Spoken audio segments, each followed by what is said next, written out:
Esta temporada é financiada pela Lei Paulo Gustavo de Incentivo à Cultura da Secretaria Municipal da Cultura, Prefeitura Municipal de Ribeirão Preto.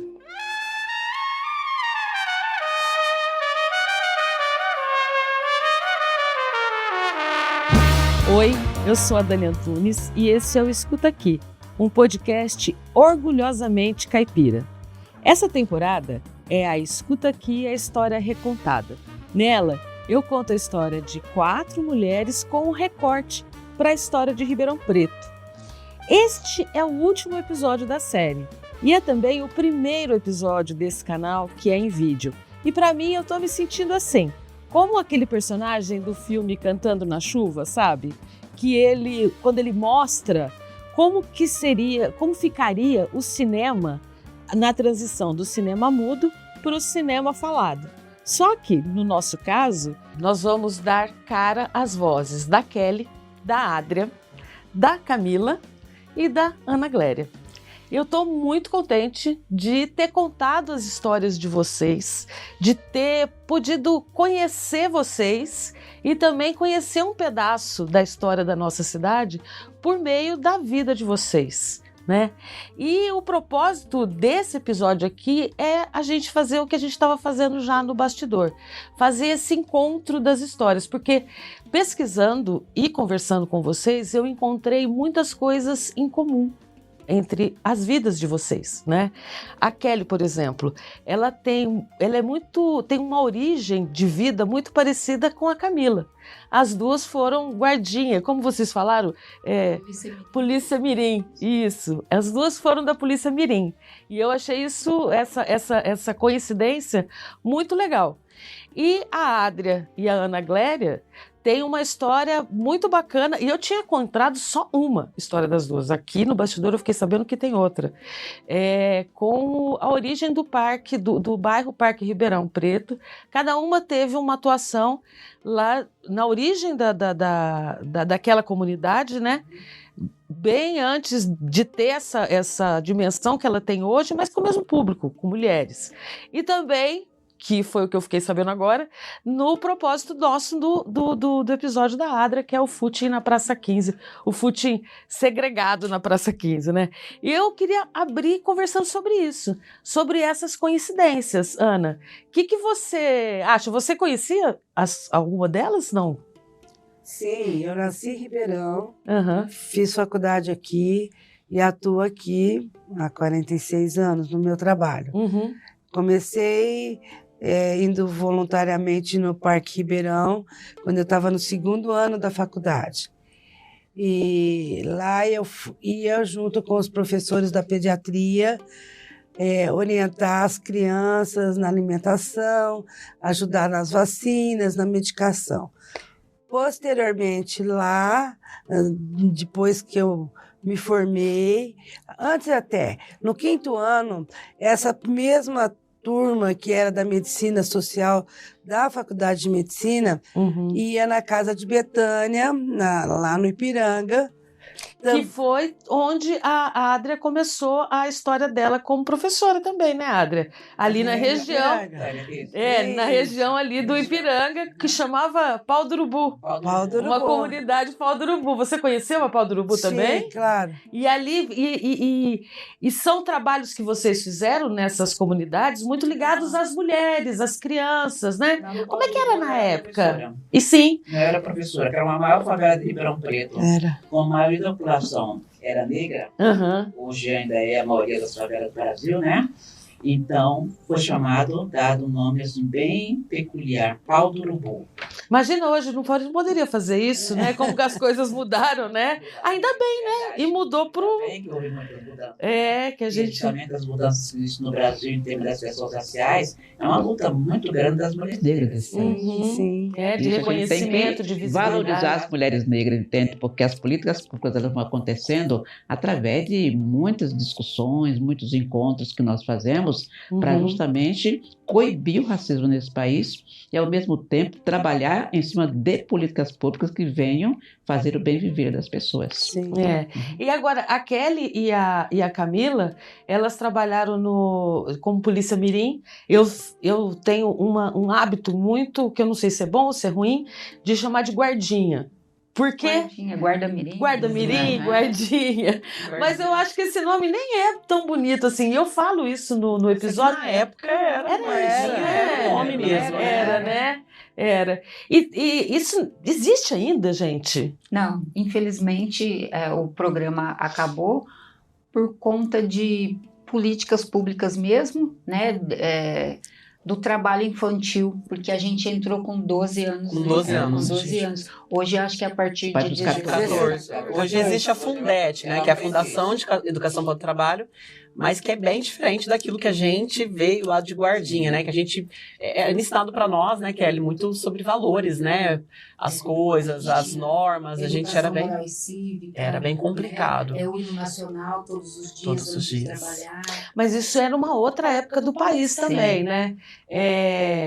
Isso, se a gente for pensar, eu particularmente, eu acho que 12 anos para trabalhar é muito cedo, turma, não é? Não. Não, isso deu uma base muito forte, eu acho, para a gente não ir pelo outro lado, né? Sei. As crianças de hoje estão tudo nas esquinas, né? E se tivesse ainda a guarda-mirim, a gente estava trabalhando. Tinha inibido muitas coisas. Não era serviço pesado, era em escritórios, Sim, era, sabe? A gente fazia processo, levava processo, era uma coisa muito tranquila. Mas o que você acha disso, Adri? Olha, eu sou do período antes da Guarda Mirim. Eu já estou com 80 anos, né? E na época, em 64, eu já era professora, né? Quando atuava no Pau do Urubu. Tinha aqui a pastoral da criança na Igreja Católica aqui da Catedral, né? E tinha um trabalho voltado para a comunidade Pau do Urubu e também aqui nos Campos Elíseos, né? Quando tinha uma outra favela também. Mas nesse período, as crianças, quando ficavam na rua, vinham para a Praça 15, né? Para pedir esmolas. Aí o Ministério Público, que não era Ministério Público, tinha um outro nome, que não lembro agora, mas tinha a Dona Carolina, que trabalhava nesse setor, né, setor judiciário, e ela começou a fazer um trabalho com as crianças da Praça 15, né, chamava os pais, conversava com os pais, né, e foi colocado um programa de trabalho para essas crianças como engraxados. E cada criança, ela tinha que ir para a escola, não podia ficar na escola, tinha que ficar na escola, não podia ficar na rua. E após o período no contraturno escolar, as crianças elas tinham pontos determinados em Ribeirão Preto, geralmente era a Praça 15, onde essas crianças iam ser engraxadas. Então ela recebia a primeira caixinha de engraxate, né? Com todo o material. A partir daí, terminava o material, ela tinha que se organizar, essa criança, para comprar o material com o dinheiro que elas ganhavam. E naquela época era a época dos sapatos brilhantes, né? Todo mundo engraxava sapato, né? Mas, gente, é criança. Criança não tem Mas para não ficar na rua, não tinha, a prefeitura não tinha uma política pública infantil aqui em Ribeirão Preto. O que você acha disso, Ana? Eu acho também, eu concordo com todo mundo aqui. Eu acho que 12 anos dá para fazer pequenos trabalhos, né? Eu trabalhei de pequena, meu marido com 9 anos ia na roça ajudar o pai a colher e não tinha tempo de ir para o outro caminho, você entendeu? Então, eu acho que muito educativo, claro que você não vai pôr uma criança num trabalho forçado. Eu mesmo tive no consultório guardinha, que ia no banco para mim, que ia levar algum papel, algum exame, ir no laboratório. E fiz amizades muito boas. Isso foram pessoas que cresceram na vida, que tiveram um caminho. Sei. Né? Então, eu não sou contra, não. Eu acho que essa lei, por exemplo, só pode contratar a partir dos 16 anos, limita muitas famílias que poderiam ter uma renda extra e não só a renda. Não é só o foco do dinheiro, é o foco da educação. Porque o que acontece hoje? Nem trabalha nem estuda e vai para o caminho errado. Então, eu acho que aqui, de nós 5, a única que não concorda sou eu. É isso, turma? Eu acho, deixa eu só fazer uma ressalva. Eu acho assim, Dani, que quanto mais jovem, né, a Kelly acho que concorda comigo, você, para nós, para mim, para ela, que tivemos essa vivência dentro da Polícia Mirim, somos guardinhas aí desde os 12 anos, você adquire mais responsabilidades. Sim. Você aprende que o dinheiro não aceita desaforo, e você, a partir do momento que você tem, eu não estou aqui para minimizar, né, os privilégios que algumas pessoas têm, que só vão trabalhar depois dos 18 anos, mas eu acho que para nós tudo foi muito difícil, né? Então, assim, a gente dá valor. Eu lembro que o meu primeiro salário na Guarda Mirim era de R$65. Então, hoje eu até brinco. Todas as vezes que eu pego R$65 na mão, eu lembro o quanto eu sobrevivia com R$65. Sim. Eu pagava a parcela de um celular, eu pagava um crediário que eu já tinha, que a minha mãe fez. Falou, você vai quer ter suas roupas? Eu vou fazer para um crediário para você, mas você vai pagar. E eu sobrevivia com aquilo e fazia-se, assim, um milagre para poder fazer aquele render aquele dinheiro. E ele rendia. E eu passava um mês com aquilo, entendeu? Eu estou entendendo o que você está dizendo. É uma valorização da sua própria história. Eu acho certeza. Que é isso. E se você trabalhar um período, igual a gente trabalhava. Eu estudava de manhã, né? E trabalhava no período da tarde. Eu não tinha tempo para querer ficar na rua. Eu não tinha tempo para querer saber de coisas erradas, entendeu? Então, hoje eu acho que tá tudo muito exposto. Porque a maioria dessas crianças, desses jovens que hoje em dia, eles não têm uma fonte de inspiração. A inspiração deles é o influencer da internet. E a gente sabe que aquela vida que o influencer prega na internet, nem sempre ela é válida. Né? Ela nem sempre ela é satisfatória. Então, se você trabalha, se você ocupa a mente daquele adolescente, com certeza ele vai ter menos probabilidade dele ser aí um marginal futuramente. É que, na verdade, o que está na lei, o que está no papel e o que está na ideia da gente fica muito bonito, né? Mas o que vai para a prática e o resultado disso nem sempre está... Precisa ter ter um meio termo disso, né? Não é, Adria? Mas eu acho que é o seguinte, né? A gente tem que ver quais são as políticas que são implementadas dentro da cidade. Né? Quando eu coloco na época que eu falei anteriormente, não existia escolas públicas em Ribeirão Preto para a periferia. Eram as 5 escolas do centro de Ribeirão Preto, mais um morzinho que se chamava Campos Elíseos, né? E acabou. O restante eram escolas isoladas, eram escolas que eu tinha que atravessar um canavial. Ali na época eu era no Ipiranga, né? O Pau do Urubu. Eu tinha que chegar, pegar o ônibus, descer no final ali da linha do trem, que ainda existe, né? E de lá era tudo canavial, não existia mais bairros, era canavial. Eu tinha que atravessar quase 1 quilômetro no canavial para chegar no Pau do Urubu, para uma salinha de aula para 60 alunos. Eu tinha que entrar aula para 2 turmas. Primeiro e segundo ano, numa sala só. Outro período, terceiro e quarto ano. Que ano isso? Isso, 66. Isso, e...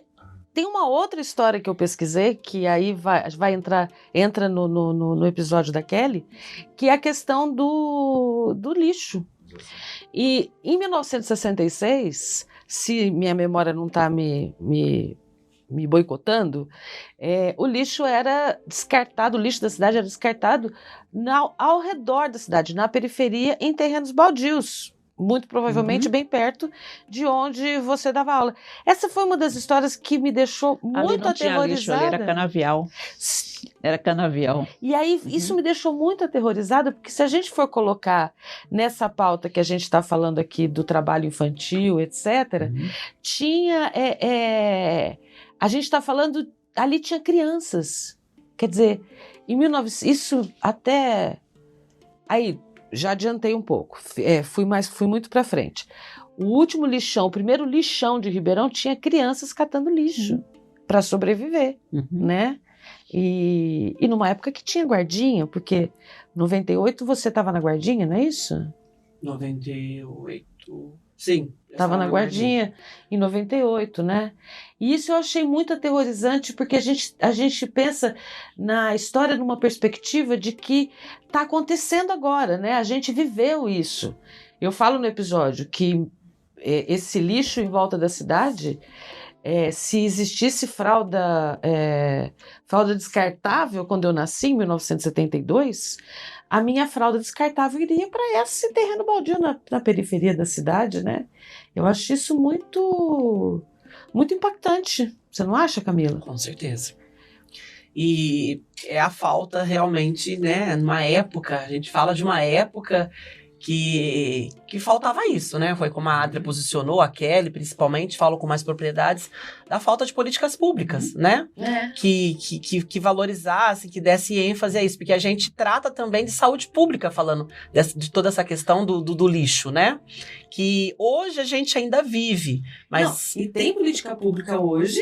Graças a Deus que temos, né? E temos ecopontos, não são aplicadas. Nem é devidamente Mas graças a Deus, assim, temos ecopontos hoje, né? Temos isso, um descarte até fora de Ribeirão Preto, mas onde o lixo é realmente descartado. Mas algo que, assim, nem se compara àquilo que é vivido num tempo no qual a Adria aqui mencionou, né? Que é um tempo que, assim, que a gente realmente não viveu. Você acabou de falar até do descarte da fralda descartável, que é algo que, assim, a gente para pensar, mas não consegue imaginar. Acredito que eu e você que tem um pouco menos idade do que as duas. Porque é algo assustador. Mas eu vivi num período, certo? Quando eu coloco o meu início de professora, num período que teve um trabalho muito importante dentro de Ribeirão Preto. Foi o único trabalho que existiu na cidade. Quando eu falo do padre Angélico, né? Sandro Bernardino, está com 96 anos, está vivo ainda. Ele é lá do Parque Ribeirão. Ele iniciou um trabalho com a juventude da Igreja Católica, aqui da Catedral, um trabalho de orientação e formação de uma comunidade. Ele pega algumas pessoas da favela em Ribeirão Preto, 120, porque eram 120 casas abandonadas do governo ainda... do governo do estado, ficaram 5 anos abandonados essas casas. O que ele fez? Incentivou o pessoal da favela a invadir essas casas, mas com propósito, tinha normas, né? De trabalhar, a melhorar a comunidade, furar o poço artesiano, construir o primeiro salão, e 120 famílias concordaram com isso. Foi no governo Ademar de Barros. Ademar de Barros, gente, a gente está gravando esse episódio antes da temporada começar e ao ar. Mas se você acompanhou desde o começo, se você que está me assistindo agora, ouviu os episódios, vai ver que o Ademar de Barros, a Ana ainda não sabe, abre o episódio da Ana. Porque o Ademar de Barros foi quem também trouxe a USP para Ribeirão. Foi na gestão dele, pelo menos, que a USP veio para Ribeirão Preto. E foi um episódio que eu gostei muito de fazer, porque eu consegui fazer por inteligência artificial, a voz do Ademar de Barros prometendo a USP para Ribeirão, e tá bem divertido esse episódio. Espero que todo mundo que esteja assistindo a gente agora já tenha ouvido, e vocês com certeza acho que vão curtir bastante. Desculpa, porque eu precisei lembrar do Ademar de Barros. Foram dois trabalhos do Estado abandonados em Ribeirão Preto, que é a unidade aqui da Rua Minas, a unidade de saúde, ficou 10 anos, somente o esqueleto, e 120 casas, que na época foi no Parque Ribeirão Preto, que não se chamava Parque Ribeirão Preto, chamava Vila Branca. Nossa, eu lembro disso. Que ali era o terreno, aqui era uma chácara enorme, de uma senhora chamada Vila Branca, e ela vem numa parte desse terreno, se constrói 120 casas que não são ocupadas, e o Dom Angélico resolveu ocupar, e chamou a juventude para ajudar. E quem foi para lá, as 120 casas, tinha primeiro que trabalhar. Os mais velhos que não tinham condições de trabalhar, tinham que fazer os colchões de cama de palha de milho, porque não tinha colchão para se vender em Ribeirão Preto, e o pobre não podia comprar colchão, que era muito caro também. E a juventude foi para ajudar nos finais de semana. Então a prefeitura enviava médico, enfermeiro no final de semana, e nós da juventude íamos fazer as brincadeiras com as crianças. Ali estava envolvido a Igreja Católica, a Igreja Evangélica, o Centro Espírita e o Candomblé. Foi um momento único de Ribeirão Preto, sabe? Das religiões se encontrarem e resolverem fazer um trabalho para essa população. Né? Aí com as crianças, com as mulheres, e as mulheres da Liga Católica, a senhora da Liga Católica, elas iam no final de semana para orientar a família. E junto a essas 120 famílias foi uma senhora chamada Irmã Maria da Paz, que ela era missionária, uma missionária espanhola, que ela foi morar junto com essa comunidade para ficar orientando a semana inteira, de casa em casa, tal. Isso formou assim a comunidade da Vila Branca. Que ano foi isso, Adria? 1967, 68. Muito antes de você chegar lá no parque, sim, né? Não existia. Ali era uma chácara vazia, só tinha 120 casas, não tinha nem rua para chegar. Ribeirão o Ipiranga terminava ali no Delbux. O Ipiranga não, a Vila Virgínia. A Vila Virgínia terminava no Delbux. Você chegou no parque e já 72, tinha casas. 73, isso. Mas a chão era de terra. Era de terra. Era estrada de terra. Eu lembro que eu ia no caminhão da prefeitura, chegava marrom em casa, né? Porque levantava poeira, né? Era de terra. E a gente era longe, tinha nascido. Eu formei em 78 e isso aí devia ser 72, 73, que eu estava no começo da escola e eu ia todo domingo de manhã, ia lá no centro acadêmico pegar o caminhão lá. A gente ia na caçamba do caminhão, junto com o pessoal da medicina preventiva, fazer esse tipo de orientação. E assim, eram poucas mulheres que eram médicas, né? Ah, sim. Ana. Na minha turma mesmo, nós formamos em 80, só 20 mulheres. Depois eu fiz residência em 16, só eu de mulher, mais 15 homens. E ainda tratando de um tema que, se hoje existe uma dificuldade ainda, porque a gente tem que ser claro que ainda existe, de educação sexual, que se hoje existe uma dificuldade de tratar desse tema, imagina nos anos 70, com mulheres, adolescentes, né? Sim. Eu achei essa sua abordagem sobre educação sexual nessa população muito interessante. Nessa população do parque, não fiz tanto isso, eu fui mais para as crianças. Depois, quando esse pessoal da medicina preventiva começou a ir lá na Casa de Betânia, aí eu estava já no 5º ano, no 5º e 6º ano, eu fiquei focado nas crianças. Como eu vi que a população infantil era muito grande, as mulheres tinham muitos filhos. Quando eu passei para a residência, que eu fui fazer a ginecologia, eu passei então na orientação do planejamento familiar. Daí eu ia por mim mesma, eu já não ia mais com o grupo. Eu, por vontade minha, me voluntariei e fiquei por 30 anos orientando esse pessoal. E numa falta de política pública, né, Camila? Para esse tema. Que é isso que a gente estava falando aqui agora em relação ao trabalho infantil, de criança. Porque se não tem uma política pública que oriente essa criança, acaba na rua, acaba nessa situação que a gente falou. E nessa questão da educação sexual também, né, Camila? Sim. Com certeza. Como é que você viu isso você teve isso na sua juventude? Você também, Kelly? Como é que vocês veem essa questão da educação sexual hoje? Bom, a gente eu nasci em 74, né? Então, na época da Adria, né, e da Ana, era bem restrito, né, falar sobre isso, mas eu acho que para mim, minha mãe ela já foi bem mais aberta, né, ela já explicou bastante, porque eu também sou de periferia, né, e assim da Baronesa, lá em Osasco, nasci no bairro Baronesa, um bairro bem complicado, né? Um bairro bem violento. Então lá também se procriavam igual cão e gato, né? Não tinham o que fazer na favela, então muita criança foi nascida ali, porque minha mãe tem 5 filhos e acho que a maioria era ali de 3 para cima. Então ela orientava bastante, cuidado, porque senão você não vai dar conta, é muito filho, não sei o quê. Então foi mais fácil, né, falar, porque eu acho que evoluiu-se um pouco, né? Então hoje eu tenho 3 filhos, né?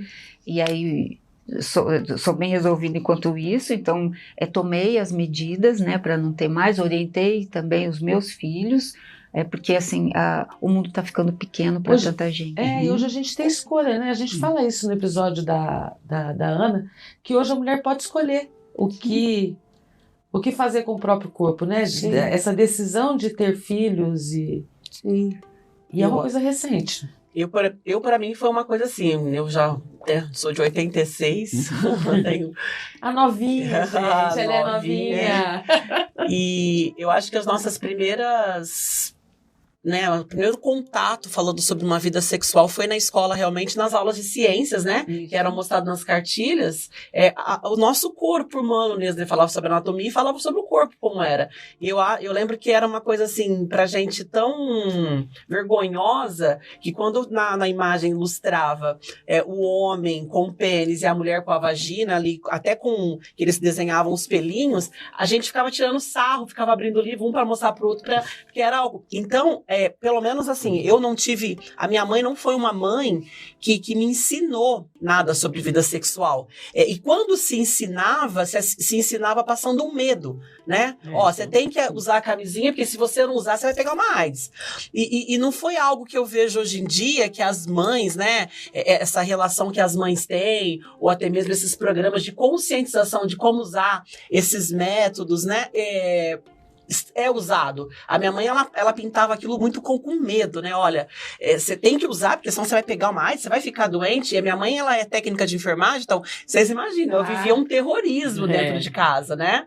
Era bem complicado, ela fazia questão de mexer na mochila para verificar se tinha realmente preservativo, se estava saindo, se estava usando, com quem está fazendo.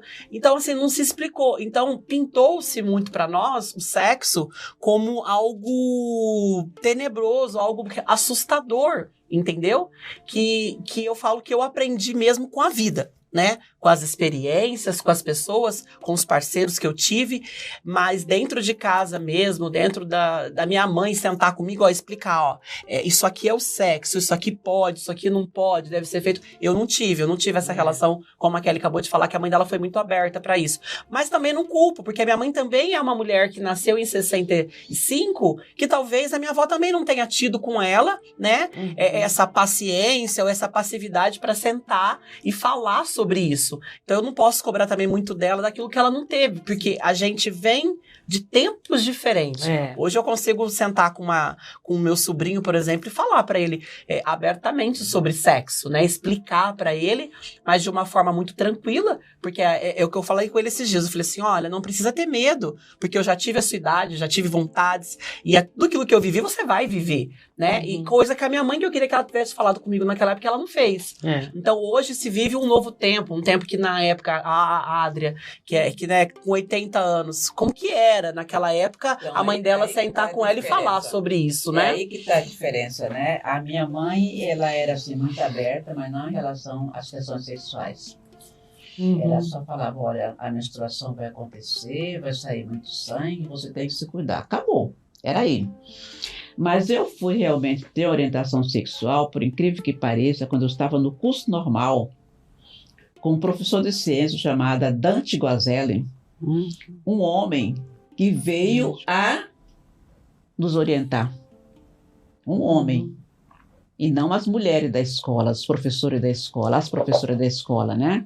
Você deve ter conhecido o Dante Guazelli. Para mim, foi o melhor professor da minha vida, nas orientações que ele oferecia para nós, mulheres do curso, né? No sentido, assim, da sexualidade. E naquela época não podia se lavar a cabeça quando ficava menstruada, porque senão você ficava louca.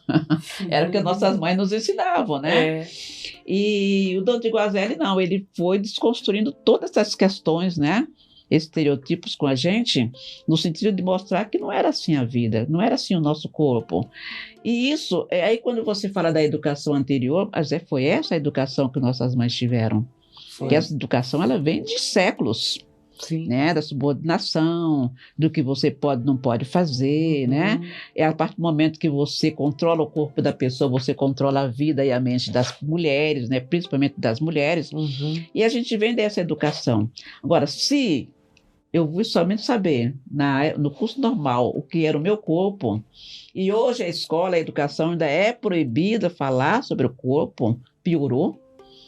Se a lei do aborto, né, ela foi criada, foi votada e sancionada no ano de 1932, o aborto legal. Hoje se discute que o aborto não deve ser legal. Então, a nossa sociedade está regredindo em muitas situações, certo? De você não preservar a vida das mulheres, não preservar também os conhecimentos que nós temos que ter. Tanto que o Plano Municipal de Educação de Ribeirão Preto passou 10 anos na Justiça, ficou na Justiça até o ano passado, porque se falava em gênero, raça e diversidade. E teve uma corrente da Igreja Católica e da Igreja Evangélica que foram contra, houve modificação no plano sem a comissão ter conhecimento, e a partir daí foi colocado na Justiça até se criar o novo plano, que foi o ano passado, porque Ribeirão Preto precisava ter o Plano Municipal de Educação, senão não recebia as verbas federais. E se colocou-se, foi feito um plano a 2 mãos, todo truncado, só para se receber as verbas, sem preservar realmente os conhecimentos, os direitos que a família e que as crianças devem ter, que os professores devem ter. Se você teve essa dificuldade com a sua mãe, eu tive muito mais. Porque minha mãe era descendente de alemão, ela estudou em colégio alemão em São Paulo, protestante, e tinha regras muito rígidas. Não se conversava disso jamais na minha casa. A única coisa que passava que o sexo era proibido antes do casamento. Sim. Era isso que era o foco. E isso foi a vida inteira. Então, eu sou metodista, ia sempre na igreja protestante. Na igreja mesmo não se falava muito disso, não se vetava nada. Mas a minha mãe era muito rígida, e eu era a única filha mulher, a mais velha. Meu pai não, meu pai era mais tranquilo. Mas jamais que minha mãe conversou disso comigo, nem da menstruação. Eu fiquei mocinha com 10 anos, aí eu perguntei para minha mãe o que era aquilo, ela só explicou que tinha que se cuidar quanto à higiene e ponto final. Você entendeu? Na sua entrevista você contou que você foi ao ginecologista a primeira vez com ela R1, tinha 26 anos já. Era tabu, né? Era tabu. Imagina. E ainda tinha que ter meio assim, né? Escondido, por que foi no ginecologista, por que não foi, né? Então, muito difícil essa questão de gênero, essa questão de sexualidade. Eu fiz, como eu te expliquei, a faculdade que tinha a maioria de homens, mas eu nunca tive problema com isso, nunca. Meus colegas queridíssimos, nunca tive problema, na residência também. Mas, por exemplo, tinha algumas coisas difíceis. No Hospital das Clínicas, daquele tamanho, que eu sou de quando no 6º ano que mudou para o Hospital Novo, né? Só tinha um quarto para o residente, e quando tinha homem e mulher, era difícil. E naquele tempo, eu ir lá dormir com outro colega residente, imagina. Era um tabu. Era um tabu. E aí eu ficava peregrinando no hospital, procurando. Eu ia lá na clínica médica, ver se tinha um quarto na casa médica da clínica ou da anestesia. Aí eles não queriam a gente, porque não me queriam, porque eles me chamavam toda hora, e o plantão deles era mais tranquilo. Então, muito difícil, porque tinha esse tabu, era tudo muito velado. A sociedade ela foi pensada para homens, sim, e não para as mulheres. Era muito velado. Você me perguntar assim, acontecia várias coisas, sim, mas muito velado, né? Ninguém falava, era muito proibido. Então, essa conversa na minha casa com a minha mãe jamais existiu, jamais. Eu acredito que deve, ainda que a gente esteja vivendo um momento diferente daquele, que eu acho, também concordo, que aconteceram vários retrocessos, mas a gente vive num momento de mais diálogo, mais abertura, né? Ainda ainda é complicado, especialmente para as mulheres, né? Acho que para a mulher, quando a gente conta uma história, para a mulher essa história fica sempre mais complexa, né? Ainda hoje, né? Eu queria mudar um pouquinho o assunto, porque uma outra história também que a gente contou nessa série é a história do footing na Praça 15. Minha mãe contava que quando minha mãe era jovem, morando aqui em Ribeirão, ela ia fazer o footing na Praça 15. Só que minha mãe nunca me contou um detalhe que eu descobri um dia lendo uma tese sobre o coronelismo aqui em Ribeirão. E depois ouvi a Adria falando isso na praça, que está também no episódio da Adria, que existia uma segregação racial na Praça 15. Pretos ficavam de um lado e mulheres e homens e brancos do outro lado. E aí encontramos mais uma coincidência aqui, porque tanto a Ana quanto a Adria viveram esse momento aqui. Eu não vivi tanto assim no footing, mas meu pai falava isso para mim. Uhum. Meu pai foi presidente de sindicato, viveu muito com muita gente, e meu pai contava isso para mim, né? Por que eu não vivi muito isso? Porque minha mãe nem deixava eu ir. Imagina. Não podia sair de casa, né? Eu fui no cinema à noite, a primeira vez, eu tinha 18 anos. Então, era uma criação muito restrita. Uhum. Mas meu pai me contava isso do footing na Praça 15, como era essa segregação. E meu pai trabalhava isso na minha cabeça desde cedo. Das desigualdades, das inclusões. Meu pai sempre trabalhou isso na minha cabeça. E quando isso acabou na praça? Quando parou de ter essa separação? É muito importante a gente tocar nesse assunto, porque quando a Ana coloca, né, essa questão da praça, eu faço um outro comentário em cima, no sentido de que o que era a Praça 15 de Ribeirão Preto nos anos 70? A Praça 15 era o único divertimento que tinha para a população pobre, brancas, e população pobre preta. Não tinha outro divertimento em Ribeirão Preto. Uhum. Que, primeiramente, a segregação racial era muito grande, ainda. Ribeirão Preto eu considero uma cidade racista, misógina e homofóbica. Uhum. Né? E nesse período, né, os clubes de Ribeirão Preto que existiam não permitia que negros se associassem aos clubes, era proibido. Para você solicitar uma entrada como associado do clube, eles iam vasculhar a tua vida, perguntar para os vizinhos quem era você, e se era preto, podia vasculhar tudo, mas não podia.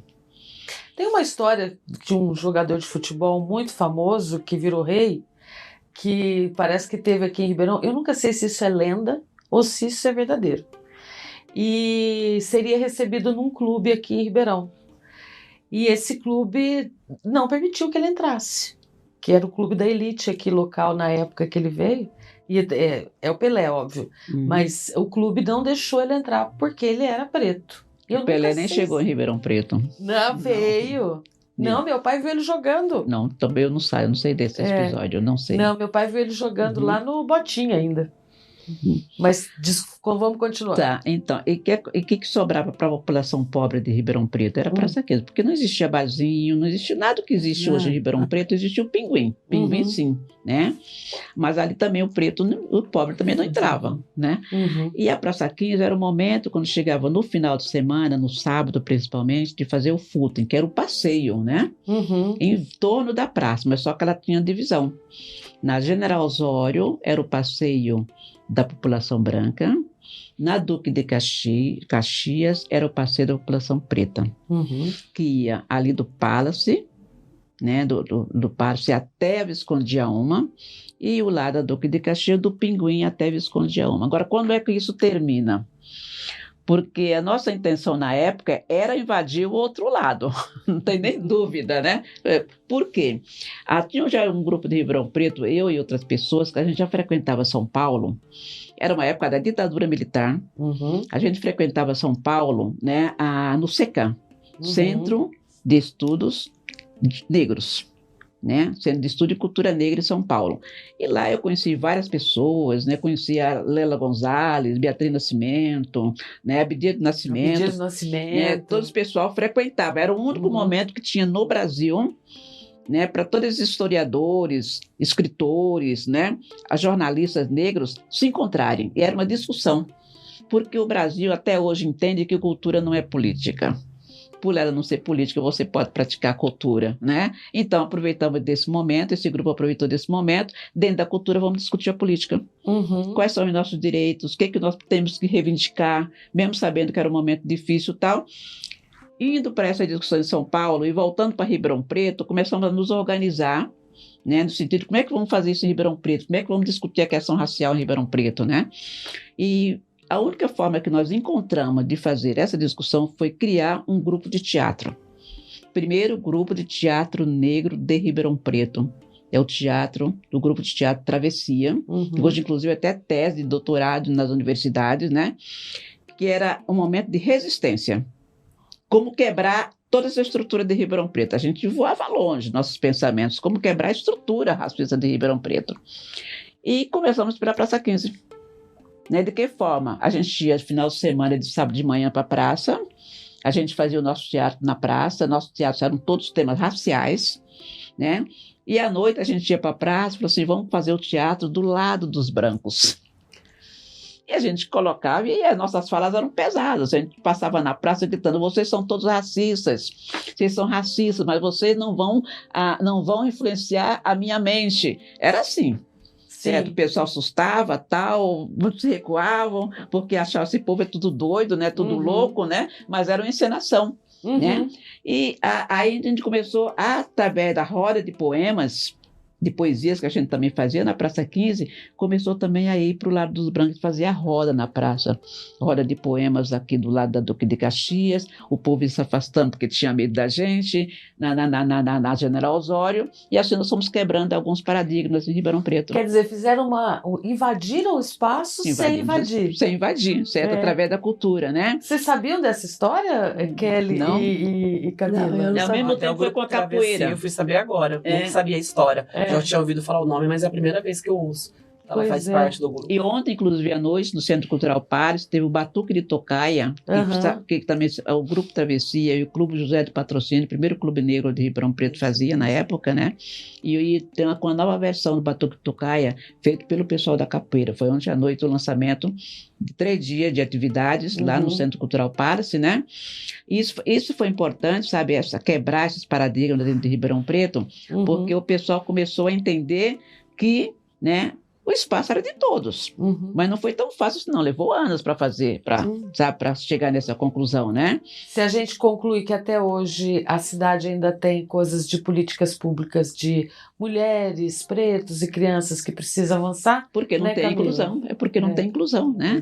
Sabe? E a capoeira foi a mesma coisa, quando foi proibida a capoeira na Praça 15, né? Através de um ato administrativo, e a capoeira resistiu, foi para a justiça, caminhou da justiça, e a capoeira está na Praça 15 até hoje, certo? Então, a gente, assim, essa questão do isolamento social, né, de raças, né, é muito grave.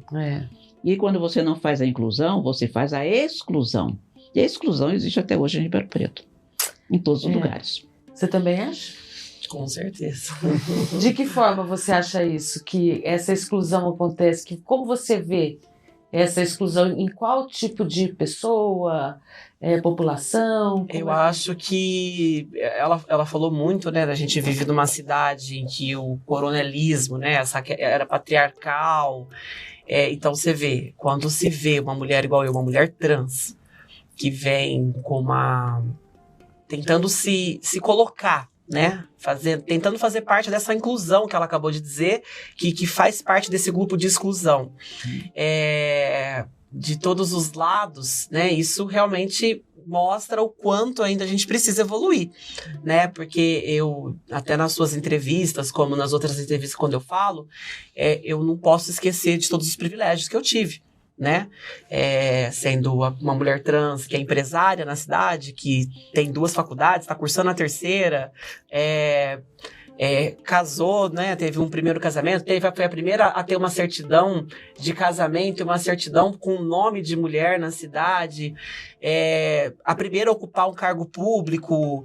Então, assim, todos esses privilégios que eu tive diferem muito dos privilégios que aquelas que estão agora, principalmente numa esquina, que não tem, né? Então, o que falta? Falta essa questão de inclusão, porque se a gente pudesse ter até um dos projetos que a gente sempre foi muito lá em cima, né? Brigou muito, que se a gente pudesse isentar aí as maiores empresas de Ribeirão Preto, multinacionais, na questão tributária, que essas empresas pagam para a prefeitura, pagam aí para o Estado, e com essa isenção de tributos, eles pudessem criar programas dentro das empresas. Ó, a prefeitura vai te isentar de tanta tributação, mas você vai ter que ter ali dentro um grupo de pessoas LGBTs para que seja contratado. A prefeitura te isenta de um lado, mas a política pública aplicada vai ser essa, a contratação dessas pessoas. Para trazer para esse mundo, entendeu? Porque eu não sei falar da dor delas, entendeu? Realmente do que elas sofrem na pele. Mas sei falar também o que não é ser inclusa nessas questões, né? Porque quantas portas também não me foram fechadas? Ou quantos lugares que eu não cheguei, que as pessoas falavam mulher trans, e elas achavam assim, que a mulher trans é aquela que é destinada realmente, né, a fomentar a promiscuidade. A gente só é vista por esse lado sexual, entendeu? Aí quando chega uma mulher igual eu, uma mulher trans, com um casamento, uma empresária, formada, com cargo, você assusta, porque você fala assim, é uma exceção a toda regra, né? Então eu venho quebrando essas exceções a todas essas regras, que é algo que eu falo que eu não queria ser hoje uma referência, porque quantas Camilas não poderiam ter dentro da cidade de Ribeirão Preto, e você né? Está mostrando aí que os direitos são iguais. São para todos, né? Eu vim para isso, né? A gente não fala... É igual a verdadeira história, né? Cristo. Quem que é Cristo? Cristo não veio para todos? Então, os direitos também têm que ser para todos, né? Não pode ser só uma Camila que vai chegar e vai fazer a diferença e vai ser um marco para a cidade. Não, tem que existir muitas Camilas, né? É que eu acho que existe uma curiosidade perversa. Existe uma perversão, acho que nisso, né? No seu caso, eu acho que existe uma certa perversão nessa abordagem, né? A gente conversou muito sobre a questão da Roberta Close, que eu fui pesquisar para fazer o seu episódio, e em todas as entrevistas que eu ouvi dela para fazer o episódio da Camila, existia mesmo uma curiosidade macabra das pessoas, assim, sabe? Para saber coisas da vida da Roberta que não interessam publicamente para ninguém, que são questões muito íntimas, né? Então, porque eu acho que existia na época dela, e ela abriu uma porta gigantesca para todo mundo, na minha opinião, pelo menos, e acho que existe ainda se na época dela era difícil, se hoje é difícil, na época dela era muito mais complexo, né? Hoje a gente tem uma deputada federal que é trans, a gente tem uma outra configuração. Se hoje é difícil, eu fico imaginando, assim, quando a Adria nasceu, né? Quando há 80 anos, há 70 anos, né?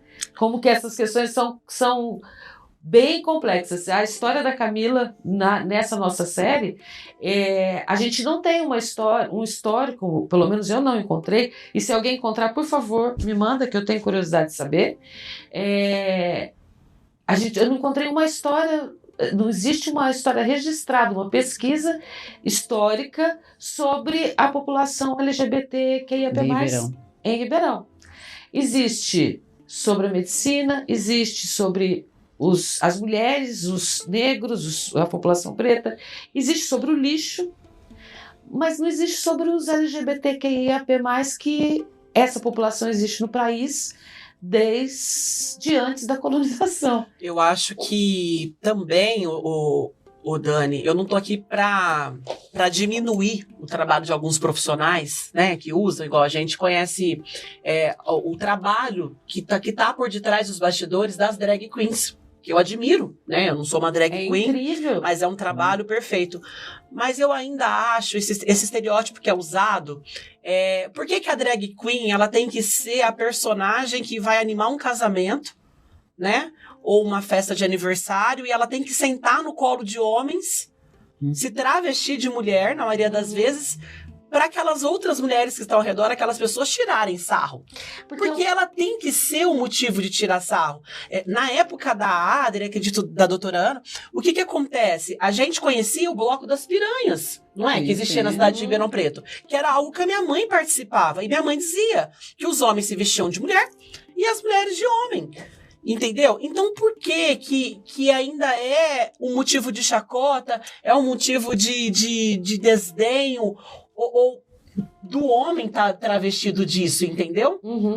Mas eu acho que é uma expressão artística. Eu acho que existe uma outra forma de ver isso também. Aqui no canal, no Escuta Aqui, tem um episódio com a Camido, que é uma drag queen, que é feita por ele é doutor em farmácia na USP de Ribeirão, né?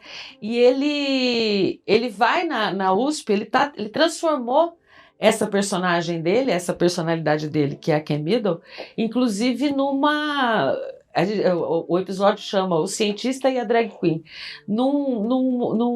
Tem um projeto de educação científica, inclusive. Ele é de Aracaju, apesar de ele morar aqui em Ribeirão, estudar aqui, ele é de Aracaju, então quando ele vai lá nas férias, ele faz campanha na praça, vestido de Camido.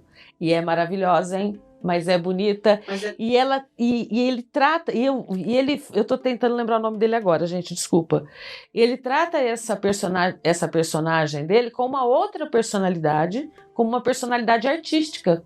Sim. E é muito interessante o trabalho que ele tem feito, inclusive de reunir outras pessoas, né? E ele usa isso pro lado artístico. A gente hoje tem, vamos falar de dois marcos do mundo aí midiático. A gente tem uma Pablo Vittar, uma Glória Groove, que realmente, né, elas usam o lado de drag queen para cantar, para fazer sucesso, mas no dia a dia agem, né, são gays, se vestem como homem normal, mas não são feitos chacota. Entendeu? O que eu tô te dizendo, o lado artístico é incrível. A drag queen, ela anima todas essas coisas, ela traz. O que eu digo é esse preconceito que tem nessas pessoas que estão ali naquela festa, entendeu? Uhum. Que usam aquilo para difamar, para falar, para jogar o marido, ou jogar quem que tá perto. Olha lá o que você gosta, olha lá o que você quer, entendeu? E hoje tem aquela frase, mulher, ela pode ser o que ela quiser, ela pode estar onde ela quiser. Só que isso tem que mudar um pouco também. A mulher, sim, ela pode estar onde ela quiser, ela pode ser, mas o homem também pode. Né? Uhum. E os trans também. Então, sim. Assim, nós podemos ser o que a gente quiser e estar onde a gente quiser. Né? Sim. Eu acho que é o que o Pablo Vittar, né, e a Glória Groove, isso, estão tentando passar também. Sim, e seria tão fantástico, Kelly, se eu chegasse amanhã, na segunda-feira, num banco, e eu pudesse ter uma gerente trans. Seria tão interessante se eu chegasse no hospital das clínicas e eu pudesse ter um médico homem trans ou uma médica mulher trans. Então, seria isso, abrir a abertura de espaço, sim, é a inclusão, como a Adria disse, entendeu? Sim. Que não tem. Entendeu? A maioria das trans, elas têm um mundo, se você for parar para pensar, ou elas vão para prostituição, porque é o caminho mais fácil, é aquilo que tá mais fácil para elas, porque elas saem de casa e o que o mundo aí oferece? A prostituição, as drogas, você tá entendendo? Algo que eu não passei, mas eu vejo o quanto elas sofrem nessa convivência que eu tenho com elas, ou vão para a área da beleza. Porque é algo que elas têm o dom e elas vão ali, né, usando aquilo para poder sobreviver. Sobreviver é uma questão de sobrevivência, diferente de um homem gay. Um homem gay, por ele se vestir de homem, mas ele ter aí o lado, né, na sua particularidade ali, na sua intimidade, viver com outro homem, ele pode. Você vê um homem gay médico, você vê um homem gay gerente, você vê um homem gay professor, entendeu? Várias profissões. Mas agora uma mulher trans é complicado. É que quando vira mulher, o negócio fica complexo. E é por isso que a gente briga tanto para ter, né? Porque eu falo que a política, né, Adria, ela é o único meio de transformação da vida das pessoas. Não adianta, a política, ela é isso. Não, no Brasil, no Brasil existe uma organização social chamada Trama. Uhum. Né? E a Trama, a Bruna Benevides, né? Inclusive sou amiga dela, que ela está no Conselho Nacional do Direito da Mulher junto comigo. Uhum. E ela faz assim, um trabalho muito grande a nível nacional da inclusão de trans e travestis. Uhum. Ela conseguiu agora no Rio de Janeiro a abertura de concurso, né, uma cota dentro do concurso do judiciário, de juízes e promotores para as pessoas trans e travestis. Está fazendo isso agora na Bahia também. Ela tem de alguns espaços, né? E o que foi importante foi a inclusão na cultura dessas mulheres. No Carnaval de São Paulo, na Escola de Samba Tuiuti, saiu uma ala da Escola de Samba e também a abertura da Escola de Samba só com mulheres trans. Foi muito lindo. Foi muito lindo, muito lindo. E elas fizeram com que a escola contasse a história da primeira mulher trans brasileira. Que foi queimada. Que foi queimada viva, né? Isso foi importante. Para a população LGBT, isso é muito importante. É a questão de inclusão, a questão de pertencimento, né? Que a sociedade não faz.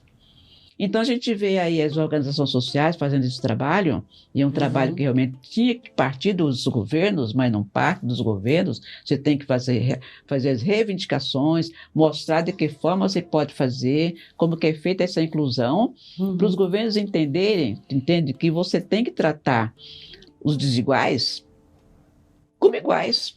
E não fazer as diferenças, né? Sim. Aí eu coloco nas questões raciais a mesma coisa, a luta é grande.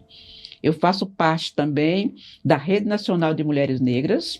Estamos construindo agora a segunda Marcha Nacional de Reparação e Bem Viver das Mulheres Negras, que vai ser no dia 25 de novembro. E vai ser uma marcha, não é mais nacional, a primeira foi em 2015.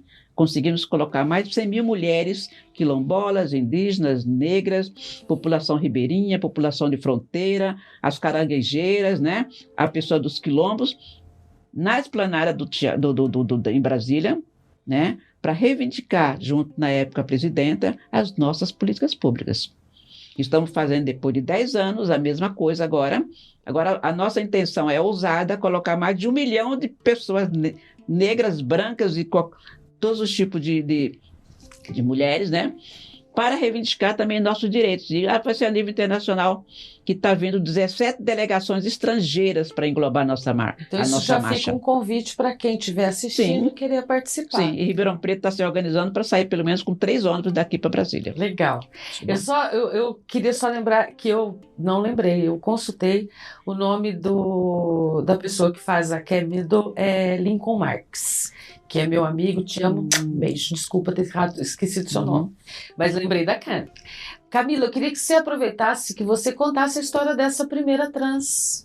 Você sabe a história? Que é a que foi queimada. Sei muito pouco dela.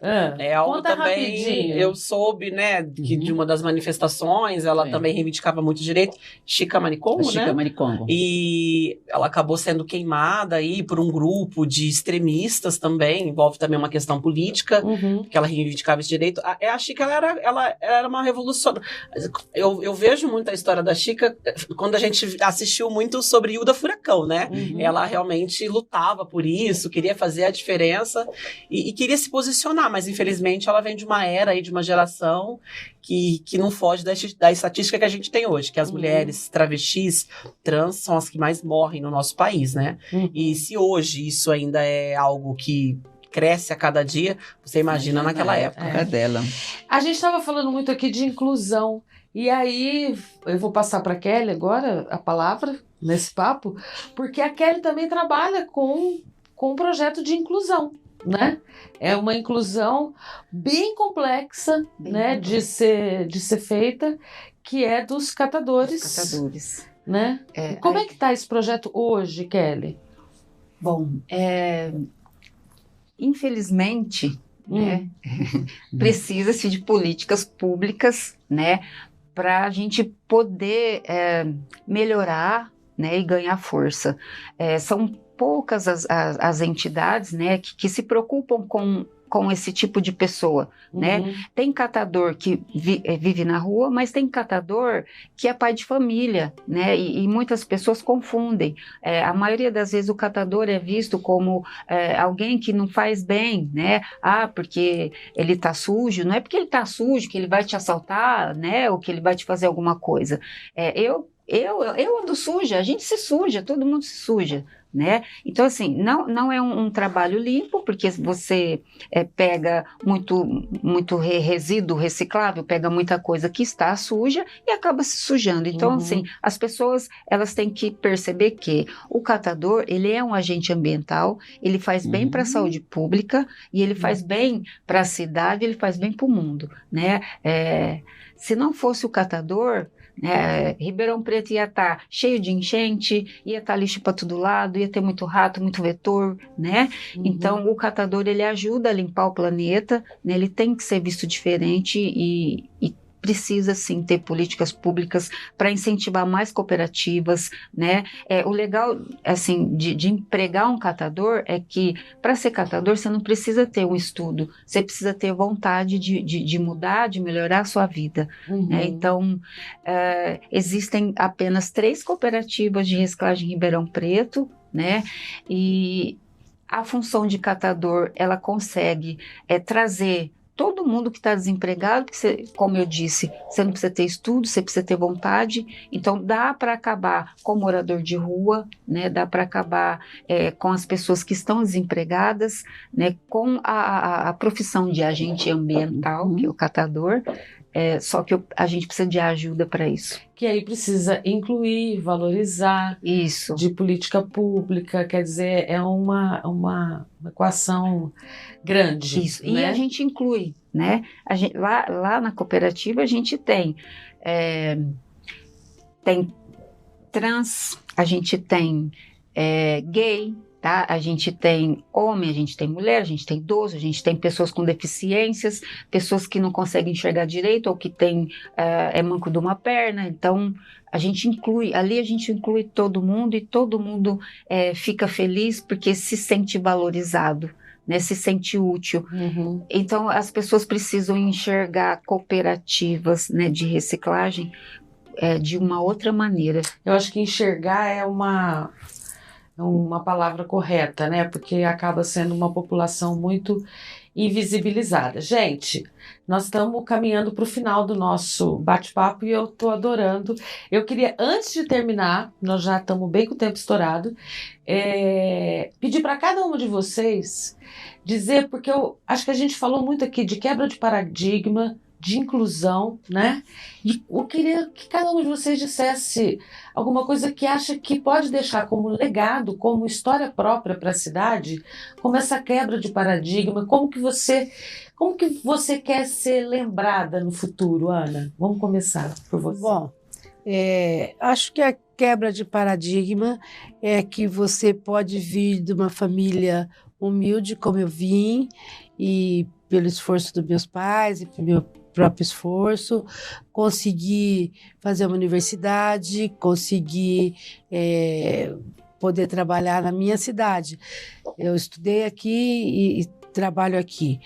Outra coisa que eu batalhei é que eu fiz escola pública desde sempre. Meu pai só pagou o cursinho para mim, mas eu fiz universidade pública e eu fui para o voluntariado para fazer atendimento, para fazer orientação, por conta que eu achava que eu tinha uma dívida com a população.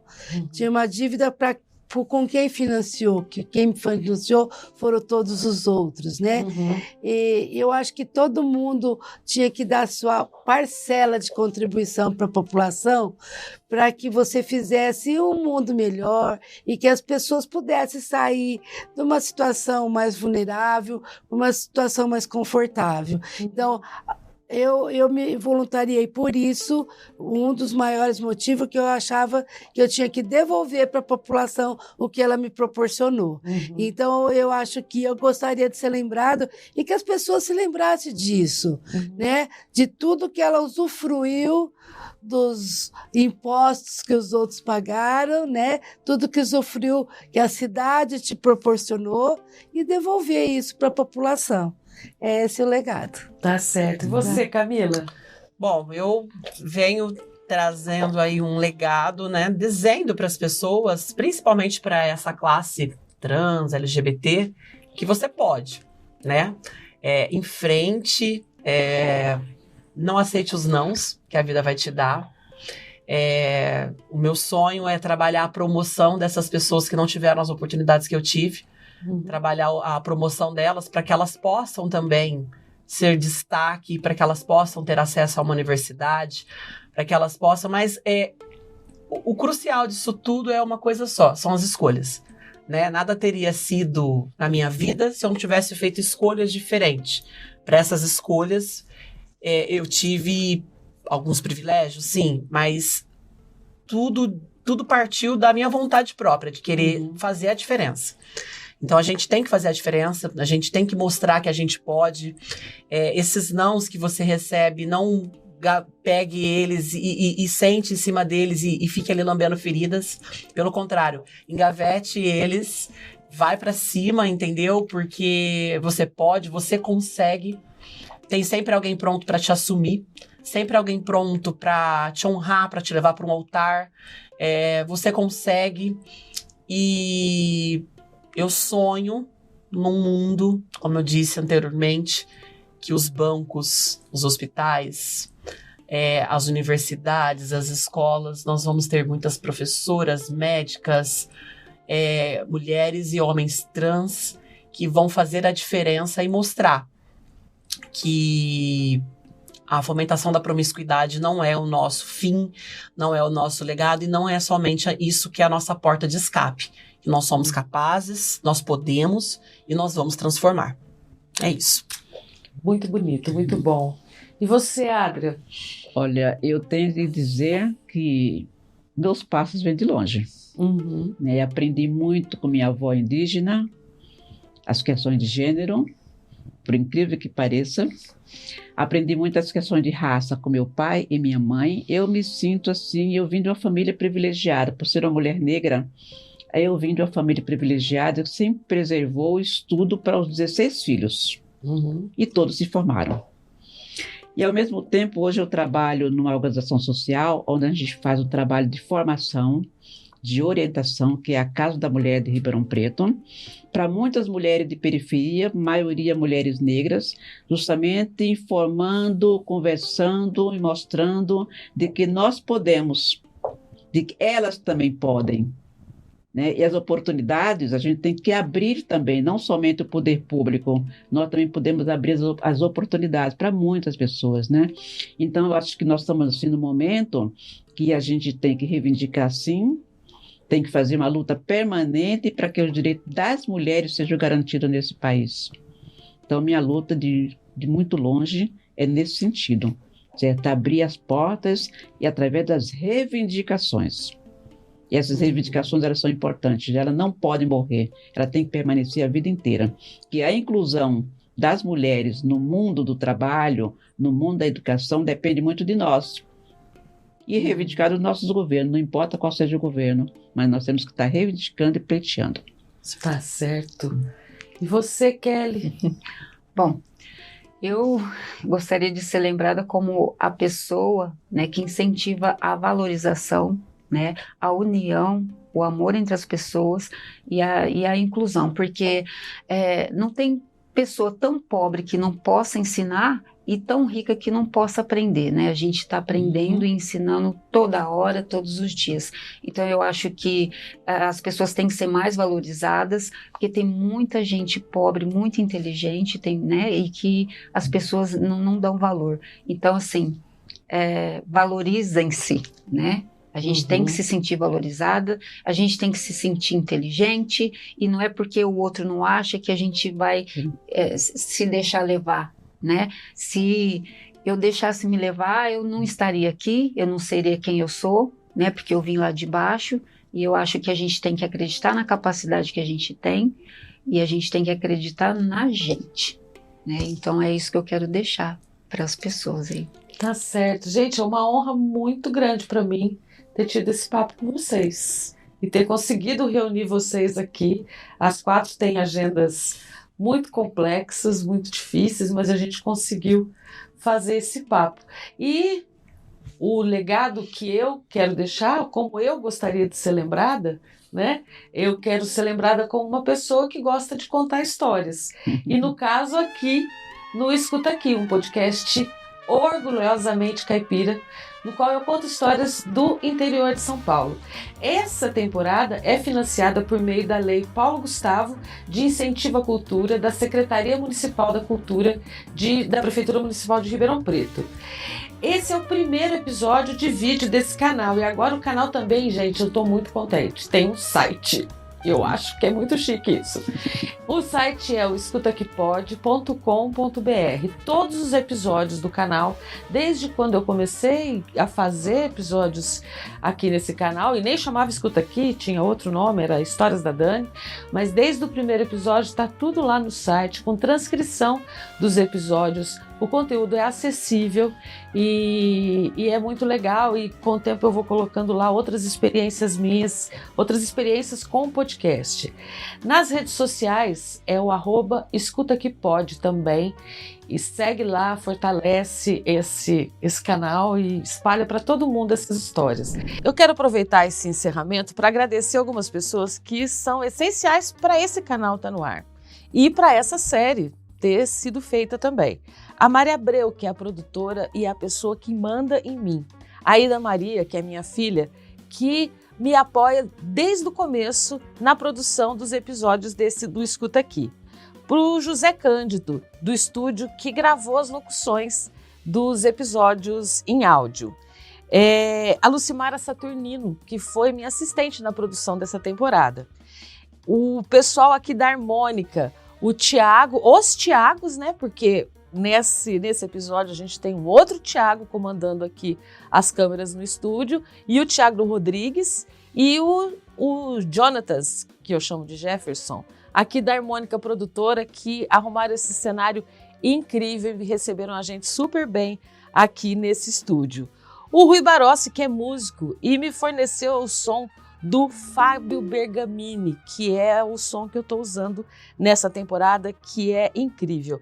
A Blanche Amâncio, que é a responsável pela assessoria de imprensa dessa série.